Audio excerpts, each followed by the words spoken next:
Today's show is brought to you by the Massage Centre. The Massage Centre specialises in deep tissue and sports massage.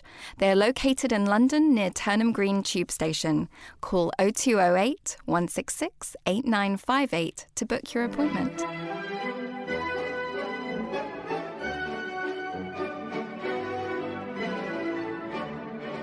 Wait a second. This isn't your grandma's cancer show.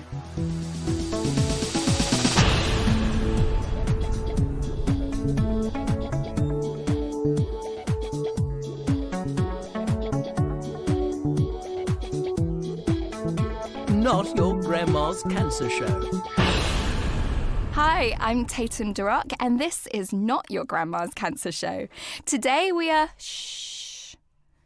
We're talking about what it feels like when you can't talk. When it feels like you can't talk about your cancer, even though it seems like cancer is everywhere. It's on billboards, bus stops, TV, magazines. And yet some of us who have it feel the pressure to not speak about it. Well, we're going to be joined today by some great guests who are sharing their experiences, and we'll find out what they did when they were faced with that expectation. And we've got Anoushe joining us later in the show to talk about both how her age and her community were factors which made her feel like she couldn't discuss her diagnosis. But right now, beside me in the studio, I have Jelilat Oyetunji and Precious Jason.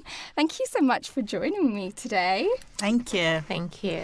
So it was actually talking with both of you that gave me the idea for doing this show, and really why it's important, because I was reading, actually, there was a BBC article that said that 47% of people in the UK, when diagnosed with cancer, don't talk to their close friends about it, which is such a high statistic that a lot of people are quite shocked about. Yeah. But both of you have experienced feeling that you shouldn't talk about it, or feeling some kind of backlash when you do. So just starting with you, Jelilat, tell me, what was going on in your life when you were diagnosed? I was ready to. I just been offered a job. I was really excited, and I was about to go on summer holiday, and so it was good times, and things were looking good. And I was just waiting for this test. I found this lump, and I thought, oh, maybe it's just another scare, because when I was 19, 20 years before, I had a benign lump taken out. So I thought, oh, maybe just another scare, but let's just have it checked out. So I went to my GP, and she said, well, I can feel something. It may not be serious, but I'd like you to go to the consultant in the hospital. So and this was the first time I had ever been referred to a consultant. In the past, it had been, oh, there's nothing wrong, go home. So this could be serious. And so I went, and I went there, got a mammogram, and I had a sonogram, and I had a biopsy, some tissue taken out. So I was waiting for this result before I could go on holiday. And then it was cancer. Wow. And where was your holiday going to be? I was going to be in Amsterdam and Antwerp. So, did you ever get to go? Yes, I did. Yeah? So my doctor told me, yes, it's cancer, and we have to do some more tests. Because I said, okay, now what? What do we do? How do we move forward? She said, well, we need to do some more tests to see if it had spread before they can determine what kind of treatment to offer me. So I said, okay, but can it wait? I really want to go on holiday. I have a holiday planned, and I don't want to start this process yet. I want to go on holiday, have fun with my family, and then come back and face this squarely. So yeah, sure, you can take some time off. There's no hurry. You can go. So I left for 10 days, and it was good. Now I look back and I think I must have been mad to do that. Well, I think there is a little bit of madness that sets in when you hear that news. It takes a while for it to really sink in. And so when was the first time that you felt like you second-guessed whether you should tell somebody? It was almost immediately. I called family members. I won't say who, but I called family members, and I was really ready to let people know, and at least my close family. I'm not talking about strangers or colleagues or people I hadn't seen in 20 years. These were family members, and two of them said, "Oh, don't tell anybody. Shh, don't let anybody know. Don't say anything." And these were older family members that I respected and I valued their opinion. And they kind of shut me down. Did it surprise you? Not really. Okay. Not really, because as a Nigerian growing up in Nigeria, it wasn't something discussed a lot. You didn't really see people who would tell you, "Oh, I had a cancer diagnosis, I'm okay now," or something. It wasn't something that was out there in the open. You only heard about cancer when people had died, Right. and even then, you were lucky if they told you it was cancer. So I wasn't too surprised. I was still taken aback because Yes. for me, I really wanted the people around me to know so they could support me.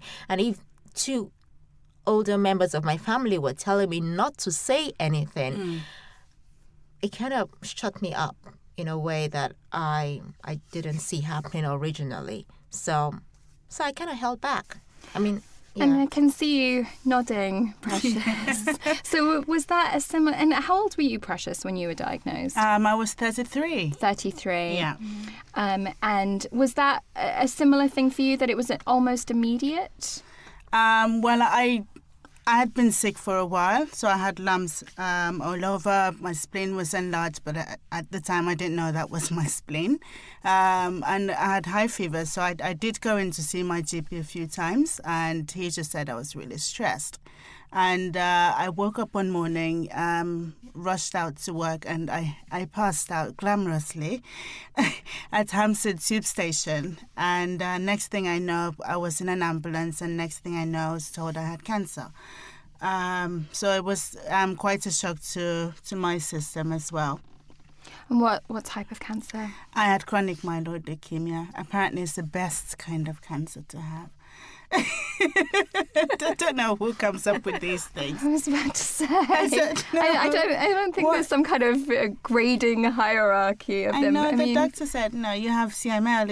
You should be happy. It's a good cancer. It's a good cancer. So you're one of the lucky ones." I thought, I don't feel very lucky right now. because you've had really intensive treatment. I have. I've had chemo 2 lots. I've had radiotherapy, and I had a stem cell transplant as well.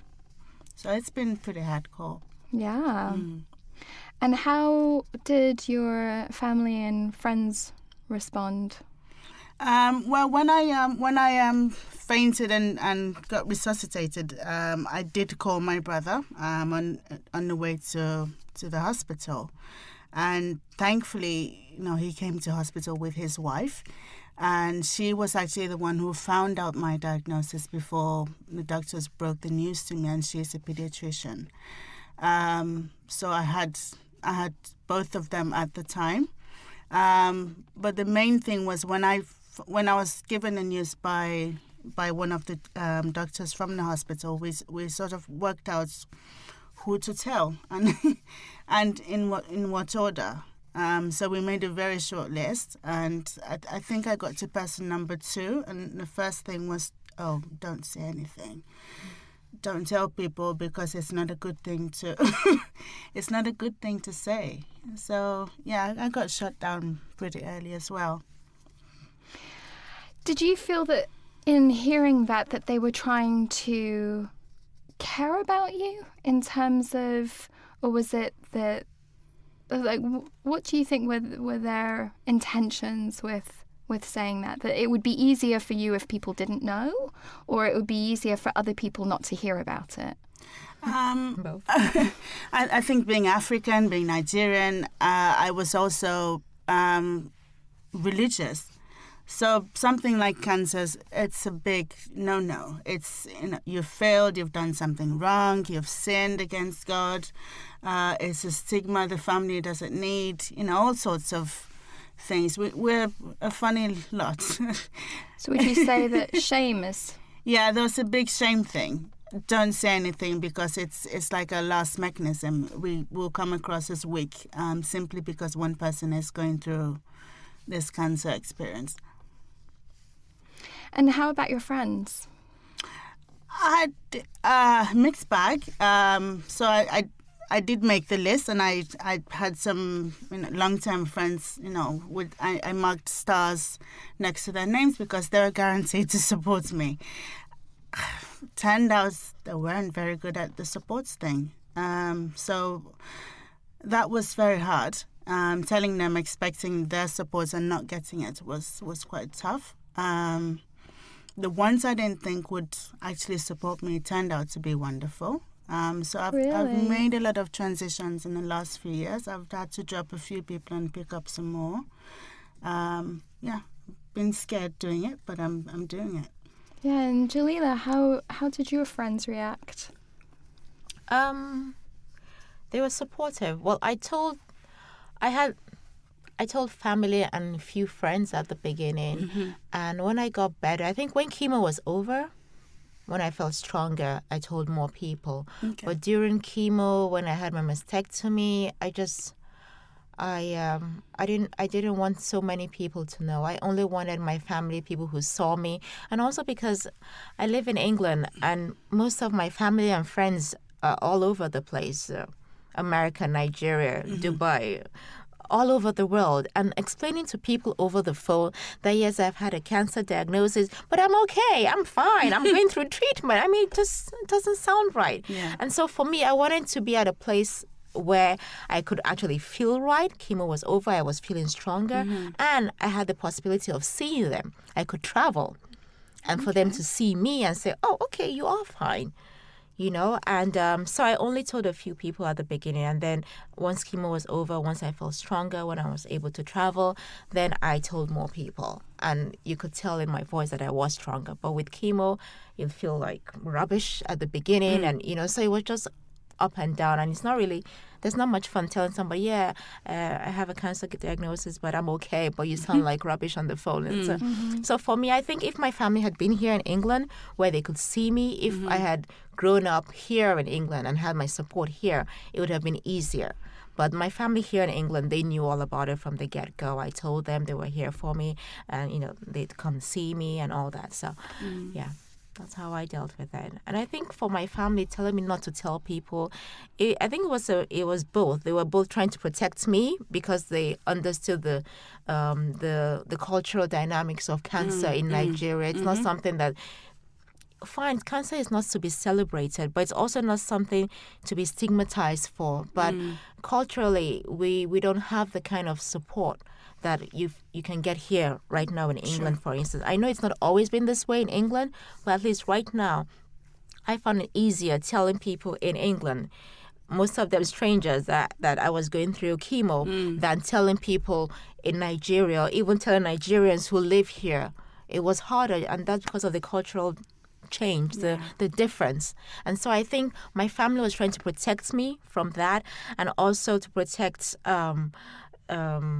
maybe the people I would tell too, because it's a hard thing. I feel like when I tell somebody about my diagnosis and treatment, that I'm giving them a burden, that before I said anything, life was good, I'm fine, they're fine. But once I say, yes, I had a breast cancer diagnosis, I've done this, I've done that, all of a sudden the dynamics have changed. It's, something really horrible has happened to her. How can I support? It's different. So I think when I tell people, I feel like I'm giving them, it's a burden for them to carry, and I don't know how they'll react to it and how I may have to support them. Sometimes I tell people, and I'm the one saying, oh, it's okay, don't cry. And I'm like, It's like you have to react to their reaction. Yes. And also it comes up, all of their belief systems and what they think about it then gets projected on you. And often it's at a time, like you said, I mean, it's understandable that during chemotherapy is not really the time that you have the capacity to hold everybody else's stuff. Yes. So I can see why there's almost like this kind of protection that can come in. But having said that, when you did feel a little bit stronger and you did start to tell people, how did that feel for you? It was liberating, actually. I went to a mosque in East London. The mosque is, most of the worshippers there are Nigerians. And so this was the first time I had publicly outed myself, and that was very hard. It took a lot to write my little speech, and I spoke with other cancer survivors around me. Some of them were Nigerians, and asked them their opinions. What would they say? What would they, just to kind of give a well-rounded view. And so that day, I went up there, I sat down, and I was introduced, and I spoke about my experience. And I was amazed at the response. People were very supportive. People came up to me later and said, "Oh, this is the first time I've heard somebody actually speak about it openly and not talk about somebody else, but talk about themselves. That this happened to me." And even while I was there, at one point, I was having hot flashes, and so I was just busy fanning myself furiously. And so the mother is like, "Oh, is it hot? We can put on a fan." I'm like, no, it's not hot. I'm having a hot flash. It's because of chemotherapy. This is part of the side effect. So I use that as a teaching moment too, to say this, I'm recovering, but this is still in my system, and this is one of the things I go through. So, but it was amazing, and I was very, I left there feeling much better about being able to tell people that kind of thing. And since then, people have been in touch with me. People have connected me to other people, and I've been very happy to do so, because I wish that I had that when I was diagnosed. Yeah. So that's what I tried to help with, what I couldn't access at that point culturally. I mean, there were lots of charities and people were really nice to me, but I didn't have that cultural connection that would have been really good, that support. And that's what I try to offer now when people ask me to. Yeah. Wonderful. So I'm going to ask you ladies to stay with us, because Okay. we're going to chat some more a bit later in the show. But next up, we are talking with Anoushe Hussain, who has a really interesting story. She was diagnosed at just 23, and she's going to be joining us in just a moment.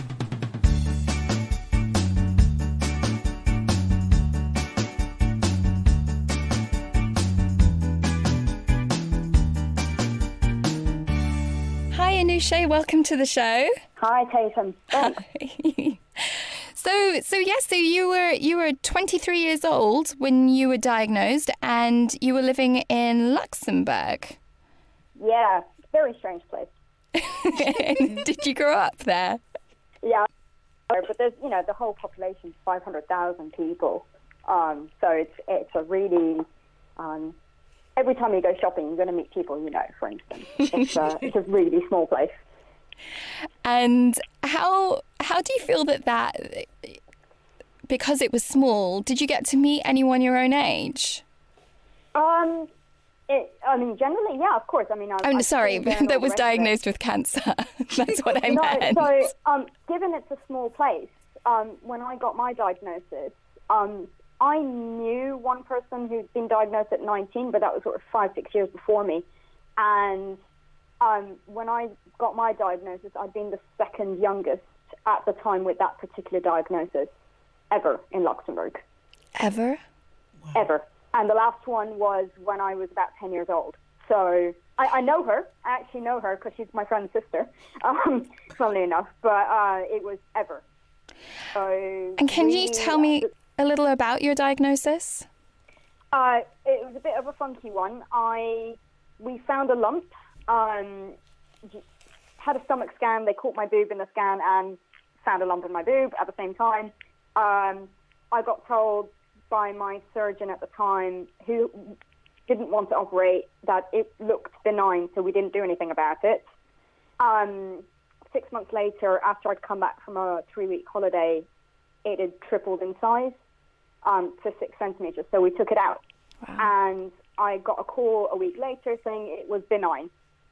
Okay, yay, everything's fine. 2 weeks later, I'm home. I've been at uni that morning, and I get a call from the secretary at the hospital saying, "Can you come in on Saturday morning, please? The doctor would like to see you." I go, "Fine, he must need to go on holiday or something, and he's moved all his appointments around."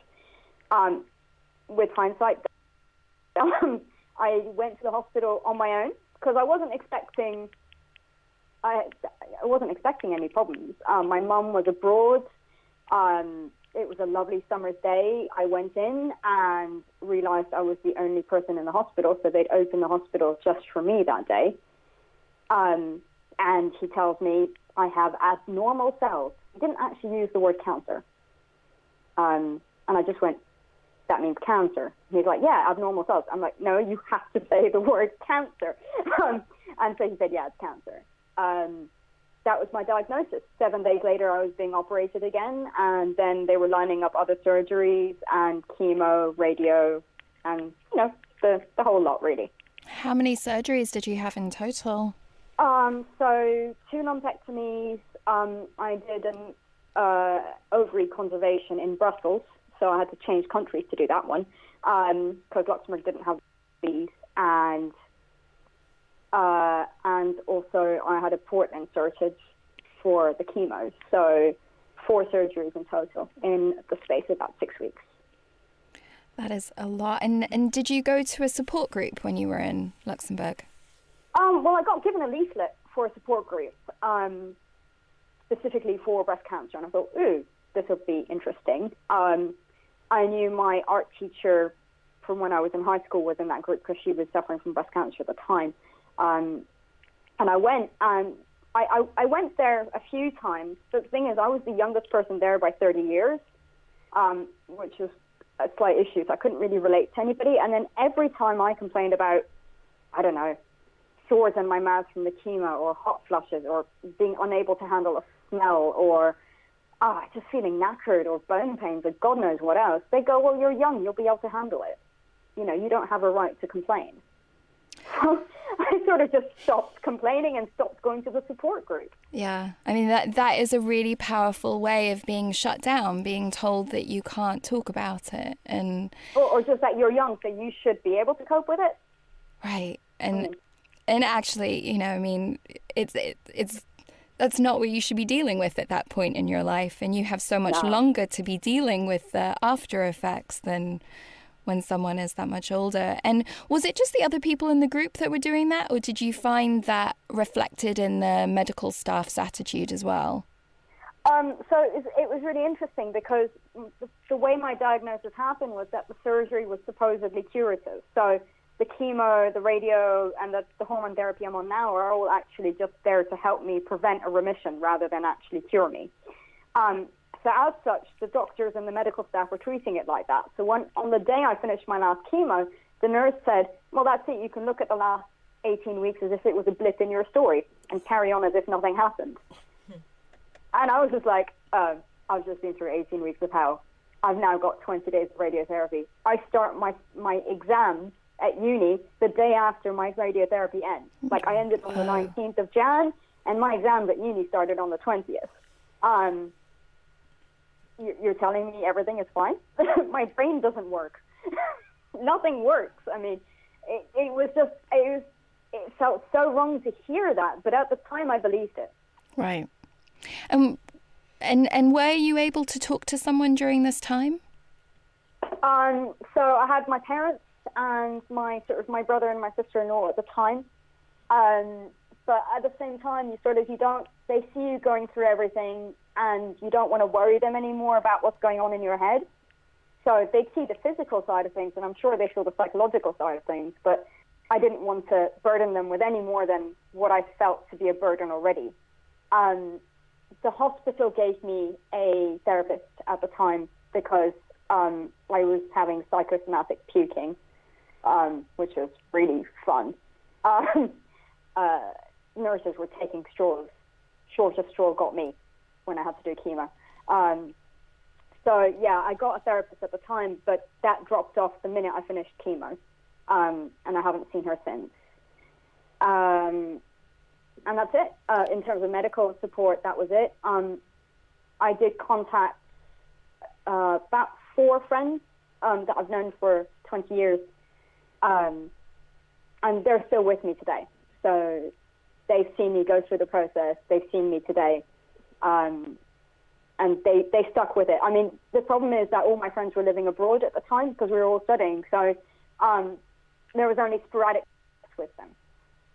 A lot of emails, which is lovely, but sporadic contact.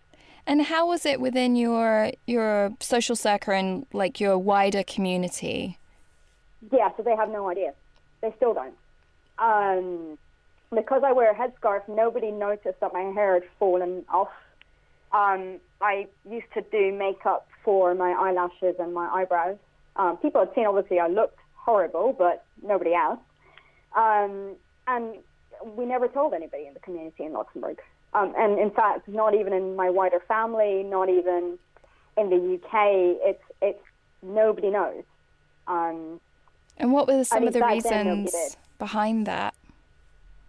So a couple of reasons. One was, as I said, my 19-year-old friend at the time had gone through cancer, and I saw how much pressure she was under from the community. She was just getting a load of awkward questions. She was getting really frustrated, and she just didn't need to deal with that on top of chemo and her treatment. And her cancer was very much so advanced at the time. So she was dealing with a lot in terms of survival, let alone dealing with the pressures of the community.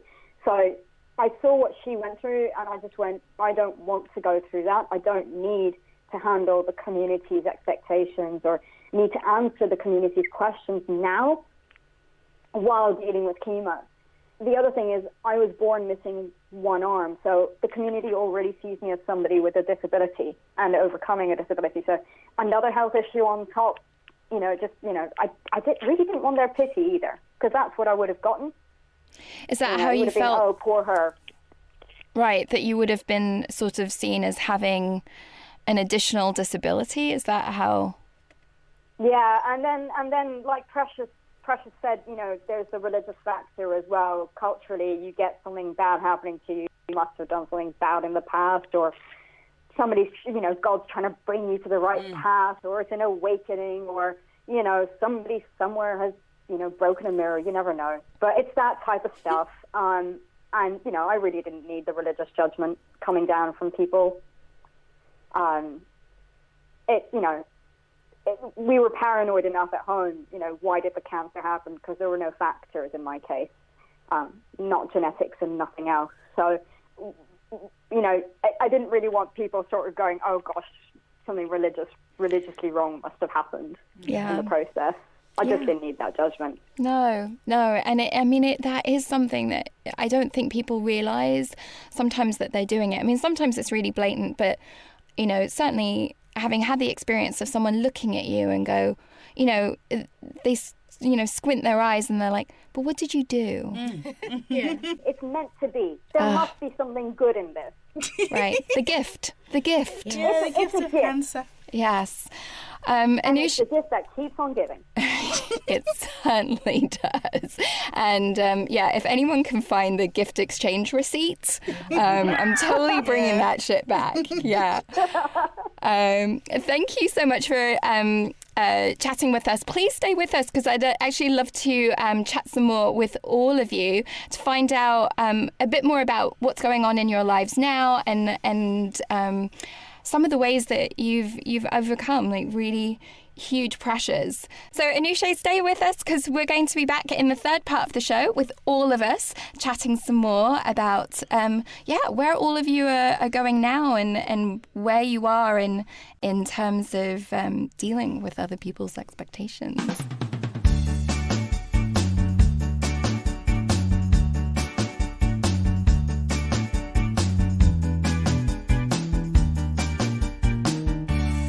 Welcome back. So we've got Anoushe on the line. We've got Jelilat and Precious in the studio. And Anoushe, in terms of, you mentioned that a lot of people don't know. Is that something that's changing for you now?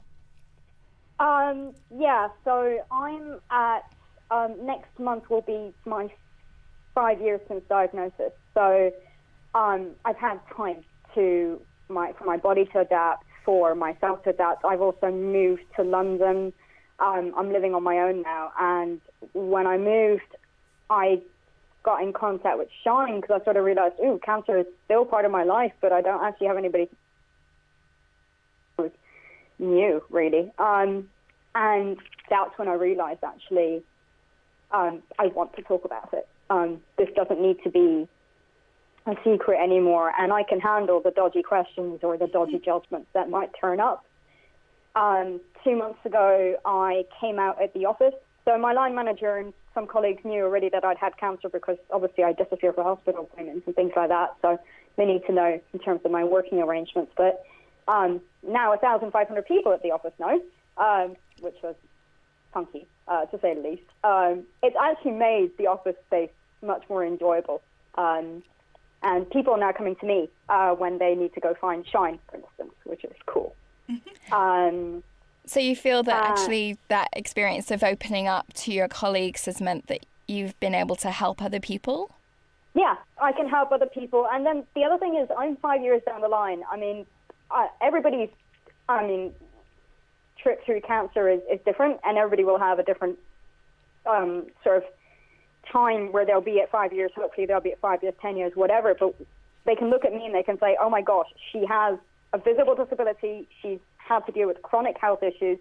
She's managing with a full-time job. They can see me and they can say, actually, sometimes it does turn out okay.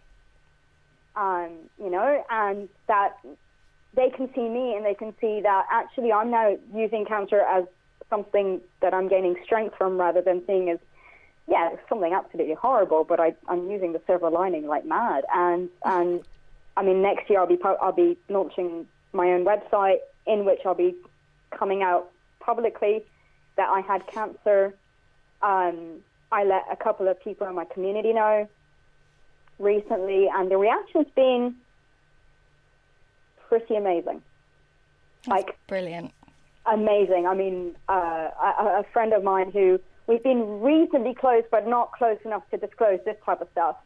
I let her know spontaneously 3 months ago. I don't know what came over me, because I never planned to tell her. And then all of a sudden, you know what? It's almost every 2 days of, a phone call, exchanging health things, talking about stuff. She's helping me beta test my website now. It's amazing. I never expected her to come out and support me like this. Oh, I'm so happy to hear that. Sounds like a really exciting time for you and a really big shift. And so was that experience of meeting everyone at Shine, did that help you on that trajectory? Yeah, it made me realise. As I said, when I moved to London, I was living with family to start with, and I'd moved to London some sort of turbulent time, so I was really just focused on getting through my new job and just focusing on settling in the new country, frankly. That cancer was back to just being talked about at the GP's office and the various medical professionals I needed to talk about. And then I realised, actually, you've got the medical side of cancer, fine, but you've also got the sort of the emotional impacts and the psychological impact. And meeting people at Shine in particular, I got to meet other people who just get it. I mean, we haven't had the same cancer, fair enough, and we haven't had the same experiences in life. Okay, but we all get it. Yeah. And that has been a godsend in the last 2.5 years to have found Shine. Because at least I know on a day where I'm completely freaking out and I have nobody else to talk to, I can go on the forum and freak out. It's brilliant. And I can see Precious nodding beside me. Was Shine a turning point for you as well? Oh, absolutely. I think the guys who make up Shine are just the best people in the world. We don't choose cancer, but it's. I think Shine has just given me that community, that tribe of just really, really amazing, courageous people, and I am so glad I found them, and I'm so proud to be a Shiny. Oh, and you also have changed your career now. So you are a businesswoman running a line of skincare products for specifically designed for cancer patients. Yes. And how's that experience been for you to use yours in order to reach out to others? Well, I'm thankful for it because I had to come out. I had to tell people I had cancer when I started the business. It has been fantastic because I've been able to hide behind the business and shout about cancer. It's been a great experience. I've also been able to do something wonderful. I think the big thing for me when I was working as a lawyer was to do something meaningful with my life. I didn't feel I was doing anything meaningful in a law firm. And so with this one, the products are helping people look and feel better about themselves, which is wonderful. So if one product can give someone confidence to face the world again, I'm a happy bunny. Yes, confidence and lovely soft skin. Yeah. that really helps. And your products are under the name Etienne. Yeah, Etienne. Did I pronounce that right? Yes, you got it right. Good. Oh, wonderful. And Jelilat, you have so many things in the works, she's don't busy. you? So you have an amazing and I mean, talk about a fashionista. You're a blog. All those outfits So are just cool. fabulous. Thank you. Well, I love wearing Ankara. It's African print, and we call it Ankara in Nigeria. And so I've always loved wearing it. And this year, I just thought I wanted to do something light, something different. Since I was diagnosed with breast cancer, I've lost 7 people to cancer. Some of them I knew before diagnosis. Some of them I've known for almost 20 years. Others I met after I was diagnosed. But last year was really heavy because I lost a total of 5 people. And so this year, at the beginning of the year, I just thought I wanted to do something that I would remember cancer, but I would also have a smile on my face too, because I was doing something I enjoyed. And so I love wearing Ankara African print. And so I thought, okay, how about if I wear an African print every day of this year? 366 different clothes. And I thought, okay, but I don't have that many. I don't have that many. And where are you getting them from? I don't have that many. So I thought, okay, well, I have to look for supporters, people who will support me, people who maybe make these clothing or sell them or the fabric or something. So I started with my own, what I had in my closet. And then I approached people here in London. I sent emails. I made phone calls. I went to their studios. I went to their shops. And I go there and I've had tremendous support. I've been very fortunate. And also while doing this, I'm asking people to donate to Macmillan Cancer Support and Cancer Research UK. I have just given page links on my blog so people can go there and just make a donation. And so every day I wear a different outfit and I post it up, and it's wonderful. It's good. And I was also waiting for, I'm hoping by the end of by September or so, I'll be done with all my surgeries and everything in terms of reconstruction and all. And by then, I hope to get back to work again full time. My background is in IT. I'm a computer programmer and I have an MBA. So I've done a lot of work around business and IT. And I'm hoping to go back to that. But in the meantime, at the moment anyway, throughout this year, every day of this year, I'll have a different picture of myself with an African print. And I hope people will donate and just generate funds for these 2 charities, which mean a lot to me because I've seen the work that they do. I consider the fact that the drugs and the care that I receive today is because many people in the past gave their tissue, gave their time to research. And so we have better drugs today than they did. And so whenever I've had the opportunity, I sign up for surveys or whatever it is. If they want to use my tissue, I'm like, yes, take my tissue. You go use it for whatever tests you want. Because I believe only by doing that can people come in the future get better care. The same way I've benefited from that. So That's great. I've got a question for all of you. So if there's somebody that's listening to this podcast right now and perhaps they're feeling isolated, they're feeling like they can't, what advice would you give them if they're scared of receiving a backlash, they're scared of maybe not being able to handle that? That's a tough one.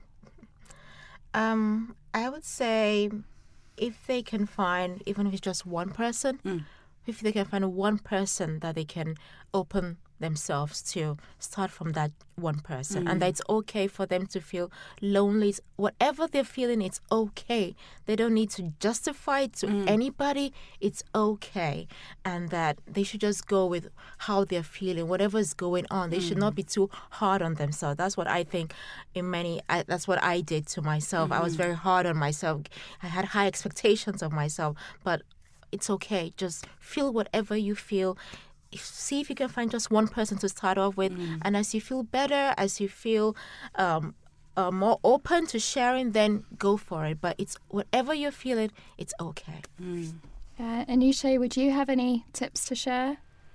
I'd say if you're nervous about telling wider community or even wider family, and you're nervous about their reaction and possibly having to hold their reaction and react to them rather than, just taking care of yourself in a time that you might be going through turbulence, I say find a support group. If I'd known about Shine 5 years ago, I would have gone to Shine first. Yeah. Found that safe support group there because, as I said, the people get it. You can be completely authentic to who you are and how you feel, and you won't get judged for it. In fact, you'll probably be told, take it easy, which is the nice thing. And then as you build up your strength and as you feel ready to take on talking to others, being frank about what's happened to your life and bringing others into that, well, you'll have the strength and you'll already have built up that support through Shine, just in case you need them. Yeah. That's great. Yeah. And Precious, any? My advice would be ask for a therapist. I think therapists are wonderful people. They're professionally trained to listen to you and support you. Sometimes family members will not always know the best way to react to you sometimes. And sometimes they project their own fears on you. So find a good therapist, someone who is neutral, someone who doesn't really know much about you, and someone you feel you can trust. Because it will be a very intensive relationship, so you need to be able to trust them 100% and enough to crack when you do crack. Don't feel under pressure to be a strong one. When I was first diagnosed, I was very strong. I had a lot of positive statements up until when I had my first chemo. I think I cracked after that. And I found out I had post-traumatic stress almost 18 months into treatment. But with the support of a good therapist, because I didn't know I was having PTSD, but it took going to see a therapist, having a big meltdown, before I could get the help I needed. And that was when I realized my feelings were valid. It was okay for me to have a meltdown. It was okay for me to crack because of what I'd been through. So you need to be with someone who understands this and someone who is trained to guide you through the process. Find your tribe as well. It's good to, have a good support system, because you need people who've been there. You need people who have had they've had their own meltdowns, so you need to hang with them as well, and just take it one day at a time. And I'm sending love to you. Oh, thank you. Thank you, all of you. I mean, I think what's so fascinating is all of you have had really great pressures and at times been really isolated and had to hold and had to experience things like PTSD. And so, if you are out there at the beginning of this journey, sometimes hearing about people that also then go on to do amazing things can kind of seem a bit intimidating. But that's the thing, is to go in your own space. Like, you only get there, it's one step at a time. So, even if you are feeling really isolated, really depressed, have PTSD, it doesn't mean that, at some point in the future, after getting the support, after getting the care that you need, that, things may change in the road ahead. So thank you so much for all of you for sharing your stories with us. Thank you for having us. And I hope to have you back on the show at some point in the future, and we'll be chatting about something else. I did notice that we were talking about not talking. And we had a lot to say on that subject. Yeah, I've done a lot of talking. Yes, yeah. So we couldn't do this show alone. So our music was done by Lauren Costy. Our logo design by Lizzie Doe. We record at radio facilities, and the show is produced by Shine Cancer Support. And today's show sponsors are the Massage Centre. Till next time, see you later.